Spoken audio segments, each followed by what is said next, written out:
Bismillahirrahmanirrahim. Assalamualaikum warahmatullahi wabarakatuh.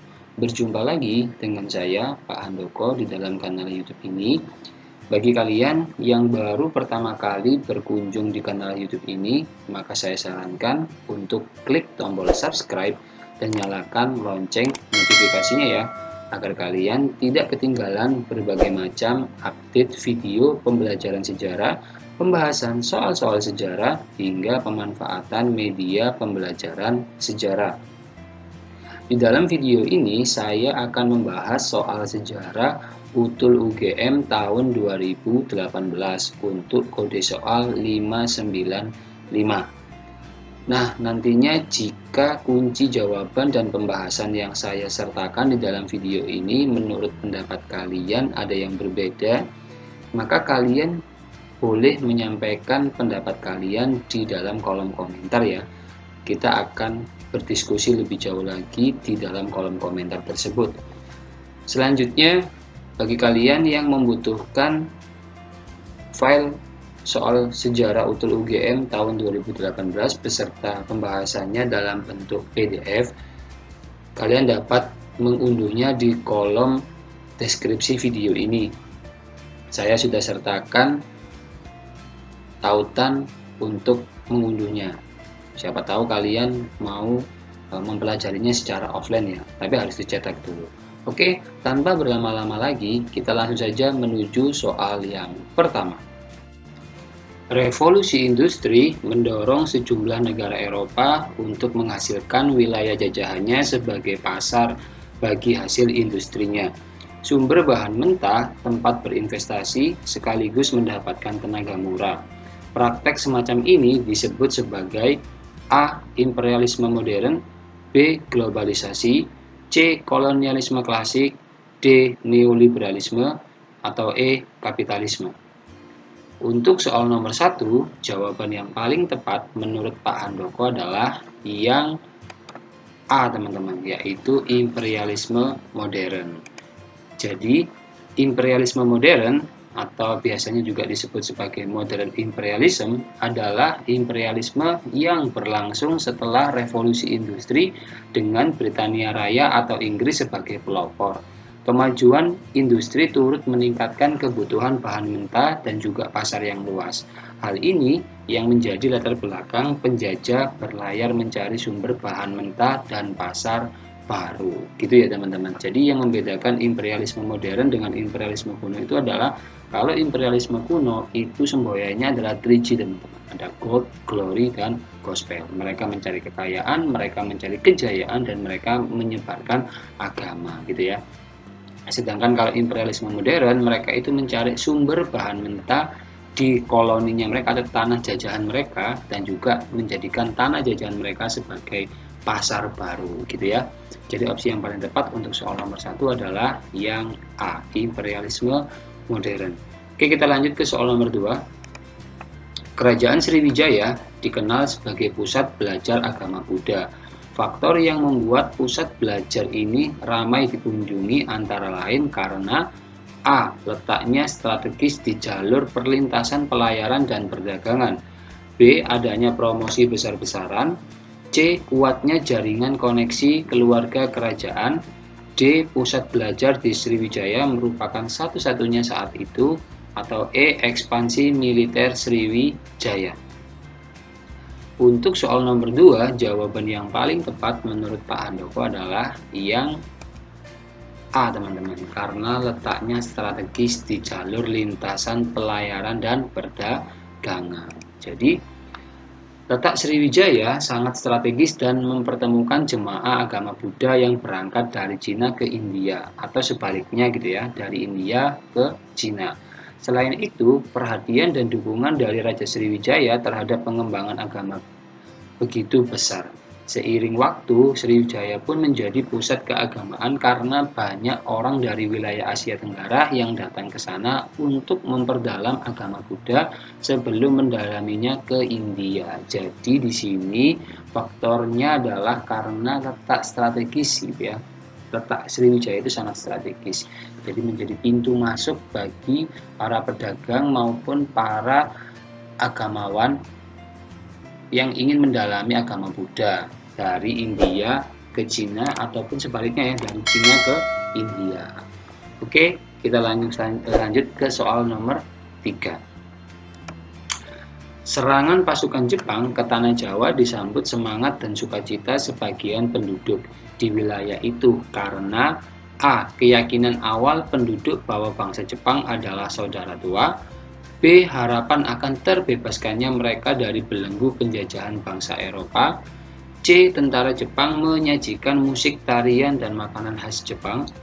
D. Keramahan penduduk di tanah Jawa terhadap siapapun yang datang berkunjung. Atau E. Pasukan Jepang yang datang dengan damai dan tanpa kekerasan. Untuk soal nomor 3, jawaban yang paling tepat menurut Pak Handoko adalah yang B, teman-teman. Karena harapan akan terbebaskannya mereka dari belenggu penjajahan bangsa Eropa. Jadi, dalam upayanya untuk meyakinkan rakyat Indonesia, Jepang menegaskan sebagai saudara tua. Sehingga Jepang dan Indonesia itu sama kedudukannya gitu ya, dianggap sebagai saudara tua yang dapat membebaskan bangsa Indonesia dari kekuasaan Belanda. Tentara Jepang mempropagandakan kedatangannya ke Indonesia untuk membebaskan rakyat Indonesia dari penjajahan bangsa Barat. Jepang juga akan memajukan rakyat Indonesia. Jepang terus melakukan propaganda untuk menggerakkan dukungan rakyat Indonesia, teman-teman. Gitu ya, jadi yang paling tepat jawaban untuk soal nomor 3 adalah yang B. Oke, kita langsung lanjut ke soal nomor 4. Sebagai dampak dekret Presiden 5 Juli 1959 terhadap perpolitikan di Indonesia adalah A. Anggota kabinet berasal dari partai pendukung pemerintah. B. Penyelenggaraan pemilu untuk memilih presiden dan anggota DPR. C. Penetapan manifesto politik sebagai garis besar haluan negara. D. Pembubaran partai politik yang tidak sejalan dengan pemerintah. Atau E. Mengganti Undang-Undang Dasar 1945 dengan Undang-Undang Dasar sementara. Untuk soal nomor 4, jawaban yang paling tepat menurut Pak Handoko adalah yang C, teman-teman, yaitu penetapan manifesto politik sebagai garis besar haluan negara. Nah, jadi dampak dekret Presiden 5 Juli 1959 di bidang politik adalah yang pertama, Presiden Soekarno menerapkan demokrasi terpimpin. Kedua, terbentuknya lembaga-lembaga baru yang sesuai dengan tuntutan dan amanat Undang-Undang Dasar 1945, seperti misalnya MPRS dan DPAS. 3. Memberi kemantapan kekuasaan yang besar kepada Presiden, MPR, maupun lembaga negara tinggi negara lainnya. Keempat, kekuatan militer semakin aktif dan memegang peranan penting dalam percaturan politik di Indonesia. 5. Penetapan manifesto politik sebagai garis besar haluan negara. Jadi sesuai dengan pembahasan yang Pak Handoko berikan di sini, maka jawaban yang paling tepat adalah yang C, teman-teman. Penetapan manifesto politik sebagai garis besar haluan negara. Jadi manifesto politik itu adalah sebuah pernyataan gitu ya, yang dikeluarkan terkait kondisi negara saat itu nih, teman-teman. Kira-kira nanti apa ya solusi-solusi yang akan dikeluarkan oleh pemerintah atau langkah-langkah yang akan ditempuh oleh pemerintah dalam upayanya menyelesaikan berbagai macam permasalahan yang ada di sebuah negara tersebut, gitu ya. Akan menjadi GBHN lah ya, istilahnya yang sering digunakan seperti itu. Oke, kita langsung lanjut ke soal nomor 5. Sejarah berbeda dengan karya fiksi. Di dalam sejarah ada unsur A. Hayalan, B. Imajinatif, C. Fantasi, D. Empiris, atau E. Angan-angan. Untuk soal nomor 5, jawaban yang paling tepat menurut Pak Handoko adalah yang D, teman-teman, yaitu empiris gitu ya. Jadi empiris merupakan sebuah kata yang bermakna pengalaman, percobaan, penemuan, atau pengamatan yang dilakukan. Salah satu ciri tersebut berasal dari bahasa Yunani, tepatnya dari kata empiria gitu ya. Sejarah sebagai ilmu memiliki sifat empiris dikarenakan sejarah melakukan kajian pada peristiwa yang pernah terjadi di masa lampau. Kajian dilakukan atas dasar bukti-bukti atau jejak-jejak yang ditemukan dan mendukung adanya peristiwa. Salah satu bentuk jejak atau bukti yang dapat berupa sebuah dokumen. Kemudian dokumen itulah yang akan diteliti oleh sejarawan untuk menemukan fakta. Jadi jawaban yang paling tepat adalah yang empiris nih teman-teman. Jika kalian perhatikan, untuk opsi-opsi yang lain itu memiliki makna yang hampir mirip gitu ya, seperti hayalan, imajinatif, fantasi, dan juga angan-angan. Jadi yang paling tepat adalah yang D. Jadi sejarah itu diceritakan kembali, ditulis kembali berdasarkan bukti-bukti peristiwa sejarah itu, bisa dokumen dan lain-lain sebagainya. Seperti itu teman-teman untuk soal nomor 5. Kita langsung lanjut ke soal nomor 6. Jokkenmodinger yang banyak ditemukan pada zaman Batu Tengah atau Mesolitikum adalah berupa A. Gua tempat tinggal, B. Alat perkakas dari batu, C. Tempat pemujaan di atas bukit, D. Sampah dapur berupa kulit kerang, atau E. Kapak batu yang mempunyai pegangan. Untuk soal nomor 6, jawaban yang paling tepat menurut Pak Handoko adalah yang D teman-teman, yaitu sampah dapur berupa kulit kerang. Ya, jadi Jokkenmodinger merupakan istilah arkeologis untuk menyebut sampah dapur. Di Indonesia sendiri, Jokkenmodinger digunakan untuk menyebut timbunan sampah kerang yang banyak ditemukan di pesisir Sumatera bagian utara. Sampah kerang ini telah terbentuk sejak masa prasejarah dan sering disebut juga sebagai shell midden. Jadi jawaban yang paling tepat untuk soal nomor 6 ini adalah D. Sampah dapur berupa kulit kerang. Oke, kita langsung lanjut ke soal nomor 7. Fakta bahwa kebanyakan muslim di Indonesia dewasa ini menganut mazhab fikih Syafi'i menjadi dasar bagi sebagian ahli untuk berpendapat bahwa Islam di Indonesia adalah berasal dari kawasan A. Persia, B. Koromandel dan Malabar, C. Jazirah Arab, D. Bengal, atau E. Semuanya benar. Untuk soal nomor 7, jawaban yang paling tepat menurut Pak Handoko adalah yang C teman-teman, yaitu Jazirah Arab. Jadi dalam teori Arab atau teori Mekkah dijelaskan bahwa Islam di Nusantara dibawa langsung oleh para musyafir dari Arab yang memiliki semangat untuk menyebarkan Islam ke seluruh dunia pada abad ke-7. Hal ini diperkuat dengan adanya sebuah perkampungan Arab di Barus, Sumatera Utara yang dikenal dengan nama Bandar Khalifah. Selain itu, di Samudra Pasai, mazhab yang terkenal adalah mazhab Syafi'i. Mazhab ini juga terkenal di Arab dan Mesir pada saat itu. Kemudian yang terakhir adalah digunakannya gelar Al-Malik pada raja-raja Samudra Pasai seperti budaya Islam di Mesir. Teori inilah yang paling banyak mendapatkan dukungan para tokoh seperti Van Leur, Anthony H. Jones, Dewi Arnold, dan juga Buya Hamka. Jadi untuk soal nomor 7, jawaban yang paling tepat adalah Jazirah Arab, yaitu opsi C. Kita langsung lanjut ke soal nomor 8. Selain menjadi anggota ASEAN, Indonesia juga menjadi salah satu negara yang ikut mendirikan Organisasi Kerjasama Islam atau OKI, yang mewadahi kerjasama negara-negara Islam di dunia dengan alasan A. Merupakan negara yang berdasarkan Islam, B. Sangat dipengaruhi oleh negara-negara Arab, C. Memiliki ikatan historis panjang dengan negara-negara Islam di kawasan Timur Tengah, D. Ingin memperoleh keistimewaan dalam haji atau umroh, atau E. Membutuhkan bantuan keuangan negara-negara Arab. Untuk soal nomor 8, jawaban yang paling tepat menurut Pak Handoko adalah yang C teman-teman. Kenapa? Jadi, Organisasi Kerjasama Islam atau OKI didirikan atas prakarsa Raja Hussein II Maroko dan Raja Faisal Arab Saudi pada tanggal 25 September 1969 berdasarkan Deklarasi Rabat Maroko dan memiliki sekretaris jenderal yang berkedudukan di Jeddah, Arab Saudi. Adapun yang menjadi latar belakang didirikannya OKI adalah peristiwa bersejarah yaitu pembakaran Masjid Al-Aqsa saat terjadinya pendudukan Al-Quds Yerusalem oleh Israel pada bulan Agustus 1969. Hal ini menimbulkan keprihatinan internasional dan mendorong para pemimpin sejumlah negara Islam mengadakan konferensi di Rabat, Maroko pada tanggal 22 sampai 25 September 1969, serta menyepakati deklarasi Rabat yang menegaskan dibentuknya organisasi kerjasama antar dasar agama Islam, penghormatan pada piagam PBB dan hak asasi manusia. Jadi jawaban yang paling tepat untuk soal nomor 8 adalah yang C, teman-teman.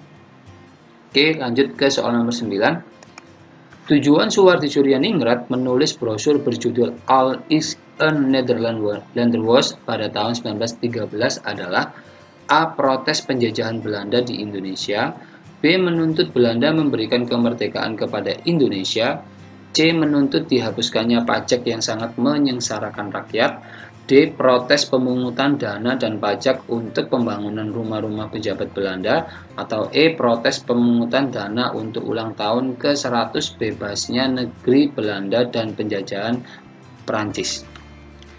Untuk soal nomor 9, jawaban yang paling tepat menurut Pak Handoko adalah yang E, teman-teman, yaitu protes pemungutan dana untuk ulang tahun ke-100 bebasnya negeri Belanda dari jajahan Prancis.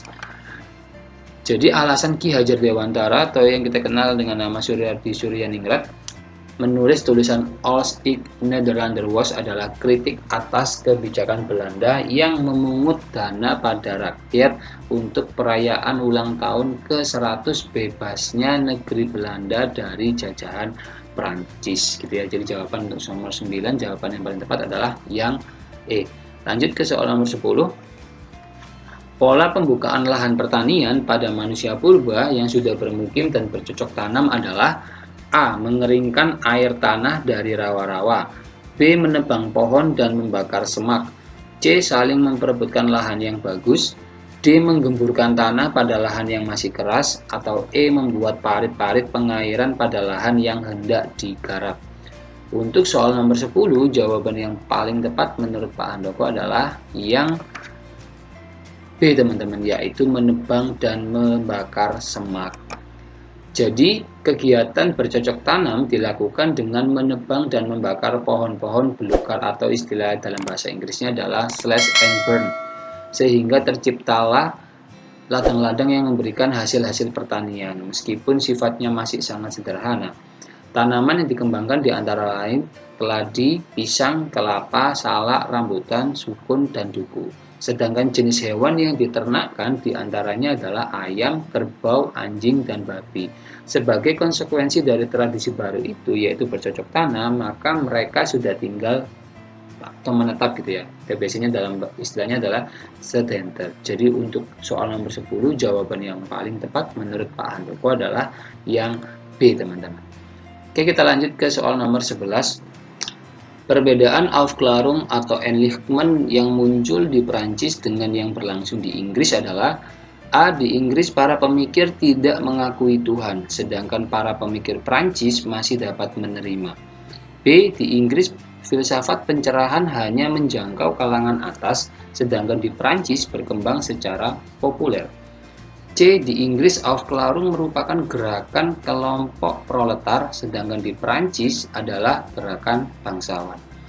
D. Di Inggris Aufklärung menyebabkan runtuhnya monarki, sedangkan di Prancis tidak. Atau E. Semua jawaban salah. Untuk soal nomor 11, jawaban yang paling tepat menurut Pak Handoko adalah yang B, teman-teman. Jadi di Inggris, para filsuf kurang berusaha untuk menjadikan hasil pemikiran mereka dikenal oleh umum. Sedangkan di Prancis, keyakinan baru ini semenjak awal sudah diberikan dalam bentuk populer. Dampaknya, filsafat di Prancis dapat ditangkap oleh golongan yang lebih luas, yang tidak begitu terpelajar seperti para filsuf. Hal ini menjadikan keyakinan baru itu memasuki pandangan umum, gitu ya. Jadi untuk soal nomor 11, jawaban yang paling tepat adalah yang B, karena di Inggris filsafat pencerahan hanya menjangkau golongan atas saja, gitu ya, golongan cendekiawan, bangsawan, sedangkan di Prancis berkembang secara populer, dia bisa menyentuh masyarakat kalangan bawah nih, teman. Oke, kita lanjut ke soal nomor 12. Organisasi pemuda bersifat kedaerahan yang mendasari lahirnya Yong Java adalah: A. Pasundan, B. Rukun Jawa, C. Sekar Rukun, D. Reksa Rumeksa, atau E. Trikoro Dharma. Untuk soal nomor 12, jawaban yang paling tepat menurut Pak Handoko adalah yang E, teman-teman, yaitu Trikoro Dharma. Jadi, Yongyava adalah suatu organisasi kepemudaan yang didirikan oleh Satiman Wiryo Sanjoyo di Gedung Stovia pada tanggal 7 Maret 1915 dengan nama awal Trikoro Dharma. Perkumpulan pemuda ini didirikan karena banyak pemuda yang menganggap bahwa Budi Utomo dianggap sebagai organisasi elit gitu ya. Jadi jawaban yang paling tepat untuk soal nomor 12 adalah Trikoro Dharma. Oke, kita lanjut ke soal nomor 13. Sejarah bersifat ideografis, artinya sejarah selalu menggambarkan peristiwa yang bersifat A. umum, B. unik, C. general, D. kejam, atau E. rapi. Untuk soal nomor 13, jawaban yang paling tepat menurut Pak Handoko adalah yang B, teman-teman, yaitu bersifat unik gitu ya. Jadi sejarah itu bersifat ideografis, artinya sejarah selalu menggambarkan, menceritakan, dan memaparkan sesuatu yang bersifat unik. Hal ini karena setiap peristiwa tidak dapat diulang atau terjadi hanya sekali dan tidak ada peristiwa yang persis sama dengan peristiwa itu di tempat dan waktu yang berbeda. Itulah juga sebabnya penelitian sejarah tidak bertujuan menemukan hukum umum atau dalil tertentu, tetapi untuk memahami sebuah peristiwa nih, teman-teman. Gitu ya, jadi jawaban yang paling tepat adalah yang B, teman-teman. Kalau yang A sama C ini memiliki makna yang hampir mirip ya, yaitu umum dan general. Oke, kita lanjut ke soal nomor 14. Presiden Soekarno mengumandangkan Trik Komando Rakyat dengan tujuan untuk A. meminta rakyat untuk siap memobilisasi untuk mempertahankan kemerdekaan dan kesatuan tanah air dan bangsa, B. menolak pembentukan negara federasi Malaysia yang terdiri atas Singapura, Sabah, Sarawak, dan Brunei, C. mendukung perjuangan rakyat Kalimantan Utara yang ingin merdeka dari Malaysia, D. mendukung perjuangan rakyat Irian Barat yang ingin merdeka dari Belanda, E. membantu TKR dan Laskar Perjuangan dalam pertempuran melawan agresi tentara Belanda. Untuk soal nomor 14, jawaban yang paling tepat menurut Pak Handoko adalah yang D, teman-teman, yaitu mendukung perjuangan rakyat Irian Barat yang ingin merdeka dari Belanda. Jadi operasi Trikora atau Trik Komando Rakyat adalah konflik 2 tahun yang dilancarkan Indonesia untuk menggabungkan wilayah Irian Barat Papua. Pada tanggal 19 Desember 1961, Soekarno sebagai Presiden Indonesia pada waktu itu mengumumkan pelaksanaan Trikora di alun-alun utara Yogyakarta. Soekarno juga membentuk Komando Mandala. Mayor Jenderal Soeharto diangkat sebagai Panglima. Tugas komando ini adalah untuk merencanakan, mempersiapkan, dan menyelenggarakan operasi militer untuk menggabungkan Irian Barat dengan Indonesia. Jadi jawaban yang paling tepat untuk soal nomor 14 adalah yang D, teman-teman. Lanjut ke soal nomor 15. Politik luar negeri Indonesia mengalami perubahan signifikan pada masa Presiden Susilo Bambang Yudhoyono. Kebijakan baru memegang prinsip tidak mencari musuh, tetapi mencari kawan sebanyak-banyaknya, atau dalam istilah bahasa Inggrisnya adalah zero enemy and thousand friend. Karena Indonesia, A. mengalami banyak tekanan internasional, B. kembali berkonflik dengan Malaysia, C. Indonesia mengirimkan banyak tenaga kerja TKI, D. perubahan politik global yang cepat dan sukar ditebak arahnya, atau E. Indonesia ingin bersikap menunggu dan melihat, wait and see. Untuk soal nomor 15, jawaban yang paling tepat menurut Pak Handoko adalah yang E, teman-teman, yaitu Indonesia ingin bersikap menunggu dan melihat gitu ya. Jadi kenapa? Presiden SBY itu dikenal memiliki sikap yang perfeksionis dan berhati-hati dalam mengambil keputusan atau kebijakan di berbagai bidang, baik dalam negeri maupun luar negeri, teman-teman. Jadi kepribadian seorang presiden itu sangat berdampak sekali dalam penentuan sebuah kebijakan atau pengambilan sebuah keputusan nih teman-teman. Karena Pak SBY ini orang yang sangat berhati-hati sekali dalam mengambil keputusan, maka dari opsi yang tersedia ini yang paling cocok adalah yang teman-teman, yaitu Indonesia ingin bersikap menunggu dan melihat gitu ya. Jadi tidak sembarangan dalam memberikan berbagai macam keputusan. Dilihat dulu perkembangan situasinya seperti apa. Seperti itu ya untuk soal nomor 15. Jadi jawaban yang paling tepat menurut Pak Andoko adalah yang Kita lanjut ke soal nomor 16. Setelah Malaka dikuasai Portugis melalui ekspansi militer pada 1511, muncul pusat-pusat perdagangan baru yang tersebar di pesisir utara Jawa, Sulawesi, dan Kepulauan Maluku. Sebab penguasaan atas Malaka tidak banyak mendatangkan keuntungan sehingga Portugis memilih untuk memusatkan aktivitasnya di Goa India dengan membentuk Estado da India. Untuk soal nomor 16, jawaban yang paling tepat menurut Pak Andoko adalah yang C teman-teman, yaitu pernyataannya benar, namun alasannya salah. Jadi, kenapa pernyataannya benar? Karena sejak Malaka jatuh ke tangan Portugis pada tahun 1511, maka jalur perlayaran perdagangan Nusantara mengalami perubahan.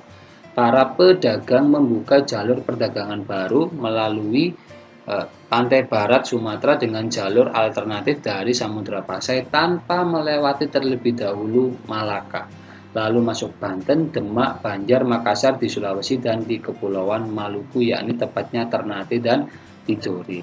Jadi setelah dikuasainya Malaka oleh Portugis, maka di wilayah itu perdagangan monopoli rempah-rempahnya itu dipegang oleh bangsa Portugis nih teman-teman, sehingga nantinya ini membuat pedagang-pedagang dari negara lain itu kesulitan gitu ya untuk mendapatkan rempah-rempah. Kalaupun mendapatkan rempah-rempah itu harganya juga sangat mahal gitu, karena sudah dimonopoli oleh Portugis. Hal ini menyebabkan nanti para pedagang-pedagang di luar bangsa Portugis itu mencoba untuk mencari alternatif baru ya, jalur-jalur perdagangan baru gitu teman-teman. Jadi di sini pernyataannya benar gitu ya. Kemudian kenapa alasannya salah? Karena justru penguasaan Portugis atas wilayah Goa di India itu yang menurut mereka tidak menguntungkan bagi mereka gitu ya. Karena memang pada awalnya kerajaan Portugis itu memerintahkan para pelayarnya yang menuju ke wilayah Asia itu untuk menguasai wilayah Malaka sebagai wilayah yang sangat potensial, yang sangat strategis dalam upaya mendapatkan rempah-rempah nih teman-teman. Nah, kenapa akhirnya wilayah di Goa India itu dikuasai oleh bangsa Portugis? Itu karena permintaan langsung dari penduduk Hindu Goa gitu ya, untuk mereka ini dibantu oleh bangsa Portugis untuk mendapatkan kebebasan karena mereka ini dikuasai oleh kekuasaan Muslim gitu. Jadi ini kebalik nih teman-teman. Jadi harusnya penguasaan atas Goa India itu justru yang mereka pikirkan malah tidak perlu gitu ya, karena mereka tujuan awalnya adalah menguasai Malaka. Gitu ya, jadi jawaban untuk soal nomor 16 ini jawaban yang paling tepat adalah yang C, pernyataannya benar tetapi alasannya salah. Lanjut ke soal nomor 17. Pada pertengahan abad ke-15, Lisabon berkembang menjadi pasar rempah-rempah di Eropa, menggantikan Konstantinopel. Sebab Portugal yang terletak di semenanjung Iberia memiliki temperatur yang lebih hangat bila dibandingkan dengan daerah lain di Eropa Barat. Oleh karenanya cocok untuk budidaya tanaman rempah. Untuk soal nomor 17, jawaban yang paling tepat menurut Pak Handoko adalah yang teman-teman, yaitu pernyataannya salah, kemudian alasannya juga salah. Jadi, kenapa pernyataannya salah? Karena setelah Portugis menguasai Malaka pada tahun 1511, mereka berhasil membawa pulang rempah-rempah dalam jumlah yang besar. Hal ini mendorong kota Lisabon, ibu kota Portugis, menjadi magnet bagi pedagang-pedagang Eropa yang mencari rempah-rempah untuk datang. Dalam perkembangannya, kota Lisabon dapat dikatakan berhasil menggantikan posisi Konstantinopel sebagai pusat perdagangan rempah-rempah di Eropa pada abad ke-16 Jadi paham ya salahnya ya? Salahnya adalah di penulisan angkanya nih teman-teman. Jika di soalnya itu disebutkan pada pertengahan abad ke-15, itu kurang tepat. Kenapa? Karena pengertian daripada abad ke-15 itu adalah dimulai dari tahun 1401 sampai 1500 nih teman-teman. Sedangkan bangsa Portugis itu baru menguasai Malaka yang menjadi pusat daripada perdagangan rempah-rempah itu tahun 1511, atau ini sudah masuk pada abad ke-16 teman-teman. Jadi gitu ya, salahnya adalah di penulisannya teman-teman. Kemudian kalau alasannya ini salah, kenapa? Jadi bangsa Eropa menggunakan rempah-rempah itu untuk banyak keperluan, seperti menambah cita rasa makanan dan dijadikan bahan obat-obatan, pengawet makanan, pengharum ruangan, hingga sebagai bahan baku pembuat kosmetik. Namun rempah-rempah yang banyak dibutuhkan bangsa Eropa ini kebanyakan hanya tumbuh di benua Afrika dan Asia, seperti Indonesia dan India. Inilah sebabnya mengapa banyak negara-negara Eropa yang menjajah negara-negara yang ada di wilayah Asia dan Afrika untuk mendapatkan rempah-rempah, teman-teman. Jadi kalau di sini disebutkan bahwa Portugal itu iklimnya gitu ya sangat cocok untuk membudidayakan rempah-rempah, itu kurang tepat teman-teman. Jadi jawaban yang paling tepat untuk soal nomor 17 adalah yang E gitu ya, pernyataannya salah dan alasannya juga salah. Lanjut ke soal nomor 18. Pada tanggal 11 Agustus 1966 ditandatangani Deklarasi Jakarta Accord yang mengamanatkan kembalinya Indonesia menjadi anggota PBB. Sebab Indonesia membutuhkan PBB dalam upaya melaksanakan politik luar negeri bebas dan aktif. Untuk soal nomor 18, jawaban yang paling tepat menurut Pak Handoko adalah yang D teman-teman. Pernyataannya salah, kemudian alasannya benar. Kenapa kok pernyataannya bisa salah? Karena pada tanggal 11 Agustus 1966 sebuah perjanjian perdamaian Indonesia-Malaysia yang kemudian lebih dikenal dengan Jakarta Accord resmi ditandatangani oleh Adam Malik dan Tunku Abdul Razak di Jakarta. Jakarta Accord berdampak normalisasi hubungan diplomatik antara Indonesia dan Malaysia pasca konfrontasi. Indonesia baru kembali menjadi anggota PBB pada tanggal 28 September 1966. Jadi, kenapa salah? Karena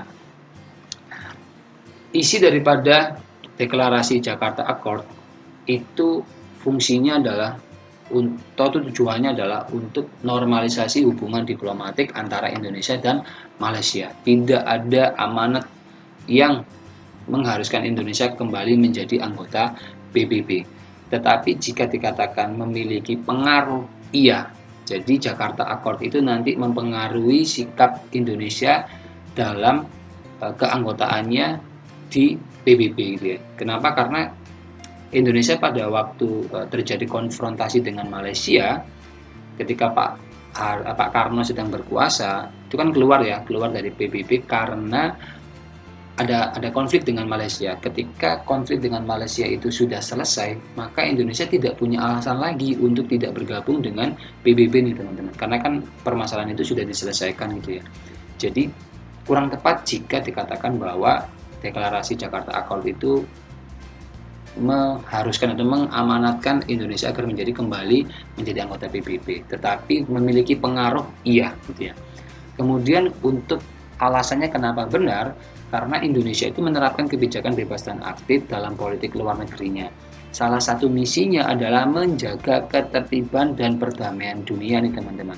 Hal ini itu kan sama gitu ya dengan PBB. PBB sebagai organisasi dunia itu punya tujuan yakni menjaga perdamaian dan keamanan dunia. Jadi kenapa Indonesia membutuhkan PBB? Karena memang di dalam politik luar negeri bebas aktif Indonesia itu salah satu misi atau salah satu tujuan mulia bangsa Indonesia adalah turut serta menjaga ketertiban dan perdamaian dunia. Hal ini sejalan dengan misi daripada PBB sebagai organisasi dunia gitu ya. Jadi untuk soal nomor 18 jawaban yang paling tepat menurut Pak Handoko adalah yang D. Pernyataannya salah tapi alasannya benar. Oke, kita lanjut ke soal nomor 19. Pada tanggal 30 Oktober 1946, pemerintah Republik Indonesia secara resmi meluncurkan Uang Republik Indonesia atau ORI sebagai uang resmi Republik Indonesia untuk menggantikan uang-uang lain yang beredar pada saat yang sama. Sebab penerbitan Uang Republik Indonesia atau ORI tidak semata-mata untuk tujuan ekonomis dan moneter, yaitu sebagai alat pembayaran yang sah dan untuk mengendalikan inflasi, tetapi juga memiliki tujuan politik, yaitu sebagai simbol kemerdekaan Indonesia yang diakui keberadaannya oleh dunia internasional. Untuk soal nomor 19, jawaban yang paling tepat menurut Pak Handoko adalah yang A, teman-teman, yaitu pernyataannya benar, alasannya juga benar, dan keduanya memiliki hubungan sebab akibat.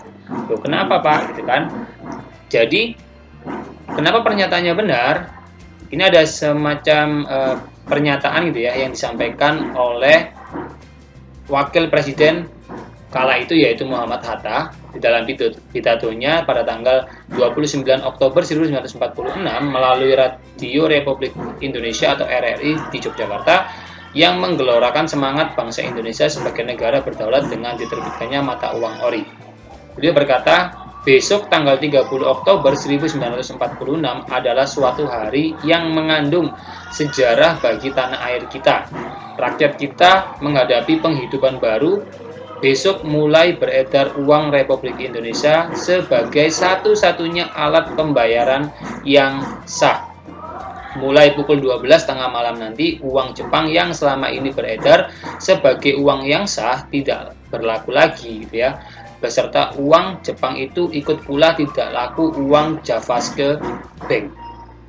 Gitu ya teman-teman. Jadi pernyataannya ini benar ya. Jadi bahwa dengan penerbitan uang Republik Indonesia pada tanggal 30 Oktober 1946, maka dia menggantikan uang-uang yang lain gitu ya, selain uang ORI itu tadi. Nah, kemudian kalau untuk alasannya kenapa benar? Karena gini teman-teman, memang penerbitan ORI itu selain ditujukan untuk menunjukkan kedaulatan Republik Indonesia, juga bertujuan untuk menyehatkan keuangan ekonomi yang tengah dilanda inflasi yang hebat. Kita juga bisa mengacu pada pidato daripada Pak Hatta gitu ya. Selanjutnya beliau tadi mengatakan bahwa dengan ini tutuplah satu masa dalam sejarah keuangan Republik Indonesia, masa yang penuh dengan penderitaan dan kesukaran bagi rakyat kita. Uang sendiri itu adalah tanda kemerdekaan negara, gitu ya. Jadi di sini kan ada kata-kata sebagai simbol kemerdekaan Indonesia nih teman-teman. Jadi kita sebagai negara yang merdeka itu kan selain kita berdaulat atas wilayahnya, kita juga harus mempunyai simbol-simbol negara. Salah satunya dengan memiliki mata uang sendiri. Seperti itu teman-teman ya. Jadi jawaban yang paling tepat untuk soal nomor 19 ini adalah yang A teman-teman. Pernyataannya benar, alasannya benar, dan keduanya memiliki hubungan sebab akibat. Oke, kita langsung lanjut ke soal nomor 20 ya. Faktor utama runtuhnya pemerintah Orde Baru adalah krisis moneter yang berkepanjangan. Sebab utang Indonesia menjadi membengkak sehingga negara Indonesia dinyatakan pailit atau bangkrut.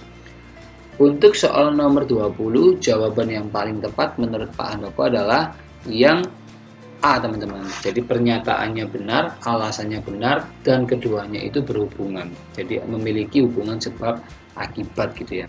Jadi kenapa pernyataannya benar? Karena runtuhnya rezim Orde Baru terjadi di tengah-tengah krisis ekonomi, kerusuhan, dan pertumpahan darah di jalan-jalan. Krisis Asia yang dimulai di Thailand menghantam Indonesia. Rupiah selama ini berada dalam kisaran 2.500 per US dollar. Namun nilai itu segera merosot pada Juli 1997. Pada Agustus 1997, nilai rupiah turun 9%. Bank Indonesia mengakui tidak bisa membendung nilai rupiah yang terus merosot. Pada Januari 1998, rupiah tenggelam di level 17.000 per US dollar atau kehilangan 85%. Kondisi itu membuat hampir semua perusahaan modern di Indonesia bangkrut, teman-teman.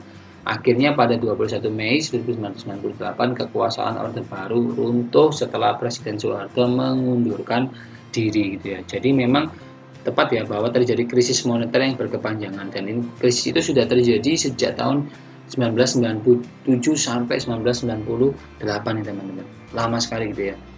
Kemudian alasannya kenapa benar? Karena selain anjloknya nilai mata uang rupiah pada tahun 1997 sampai 1998, krisis moneter tersebut juga dipicu oleh membengkaknya angka hutang luar negeri oleh swasta, teman-teman. Yakni pada Maret 1998, 72,5 miliar dolar Amerika dari 138 dolar Amerika merupakan utang swasta, yang 2 dari 3 utang tersebut merupakan utang jangka pendek yang jatuh tempo masa tenggat pembayarannya di tahun tersebut. Sementara cadangan devisa Indonesia pada waktu itu senilai 14,44 miliar dolar Amerika yang dimiliki Indonesia, jauh dari kata cukup untuk membayar hutang, apalagi beserta bunganya gitu ya. Faktor utang luar negeri yang membengkak itulah yang menjadikan salah satu penyebab perekonomian Indonesia mendapatkan tekanan yang sangat berat nih teman-teman. Jadi memang negara Indonesia juga dikatakan bangkrut gitu ya, karena dinilai tidak mampu membayar hutang-hutangnya gitu yang dimiliki gitu ya. Oke, jadi jawaban yang paling tepat untuk soal nomor 20 ini adalah yang A, pernyataannya benar dan alasannya juga benar. Keduanya memiliki hubungan sebab akibat. Kita lanjut ke soal nomor 21. Pasca sistem tanam paksa di Hindia Belanda diberlakukan sistem ekonomi liberal berupa pertama, kesempatan seluas-luasnya kepada pihak swasta untuk berusaha. 2. Pemberlakuan undang-undang agraria. 3. Tanah Hindia Belanda dimiliki oleh pemerintah Belanda dan penduduk. 4. Muncul imperialisme dan kapitalisme modern. Untuk soal nomor 21, jawaban yang paling tepat menurut Pak Handoko adalah yang A, teman-teman. Opsi 1, 2, dan 3 itu benar. Jadi dampak diberlakukannya sistem ekonomi liberal di Hindia Belanda yang pertama adalah pemerintah memberikan kesempatan kepada pihak swasta untuk menanamkan modalnya atau berinvestasi gitu ya, dan membangkitkan perekonomian negara Belanda. Kedua, lahirnya Agrariske Wet dan juga Suikerwet pada tahun 1870. Jadi undang-undang agraria dan juga undang-undang tentang gula. 3. Tanah Hindia Belanda dimiliki oleh pemerintah Belanda dan penduduk gitu ya.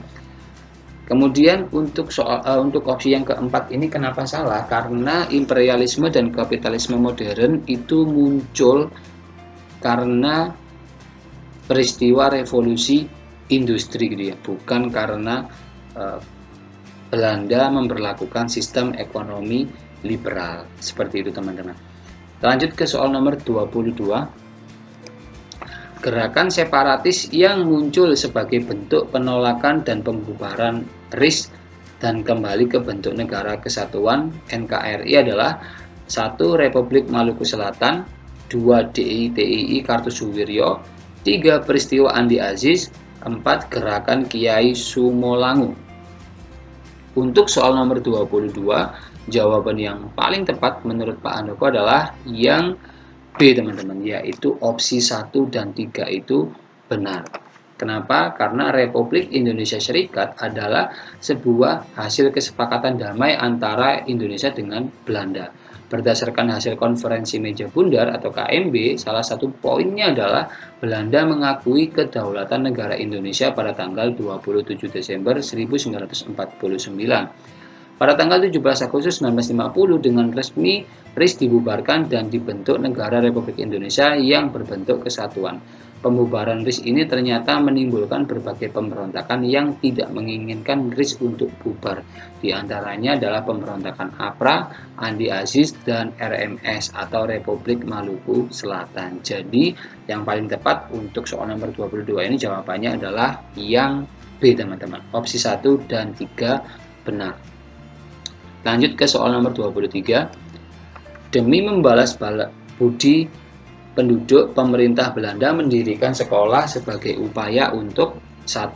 Meningkatkan pengetahuan penduduk, 2. Memberikan pendidikan kepada anak-anak usia sekolah, 3. Meningkatkan kesejahteraan penduduk, atau 4. Memperoleh tenaga kerja terdidik dengan biaya murah.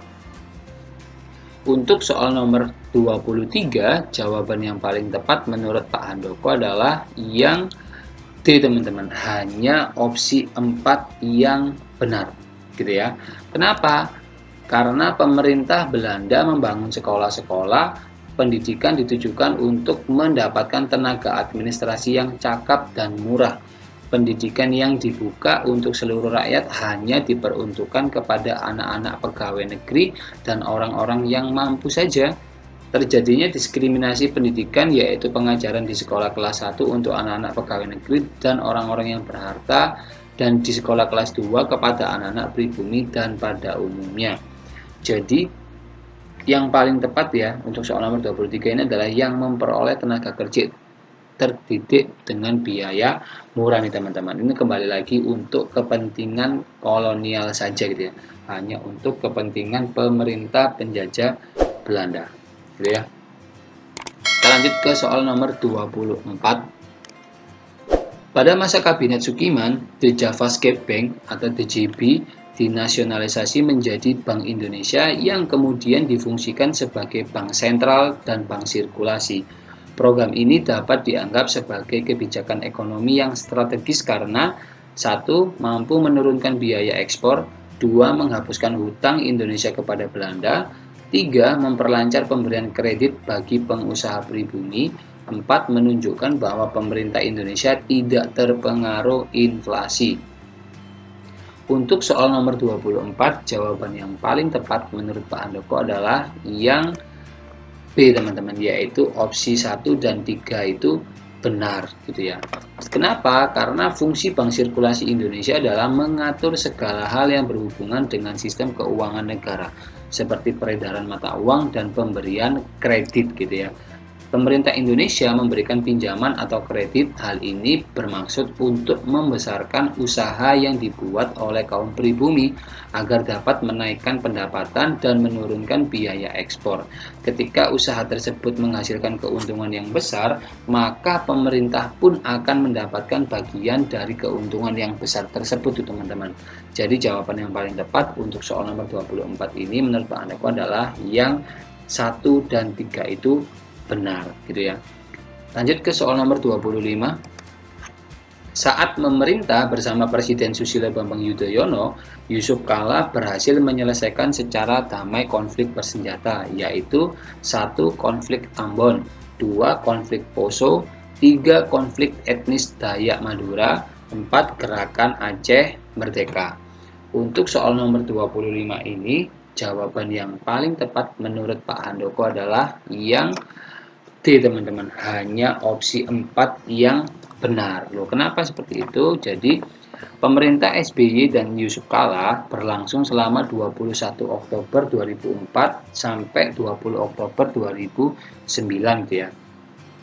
Nah, sedangkan konflik-konflik yang ada pada soal itu terselesaikan pada tanggal berikut ini, teman-teman. Konflik Ambon itu dari tahun 99 sampai tahun 2002. Jadi dia belum masuk dalam pemerintahannya SBY gitu. Jadi dia sudah selesai sebelum SBY dan Yusuf Kala itu memimpin. Kemudian Poso juga sama dari tahun 98 sampai 2001. Jadi ini kurang tepat. 3. Konflik Dayak Madura ini juga terjadi tahun 2001 nih, teman-teman. Jadi kurang tepat.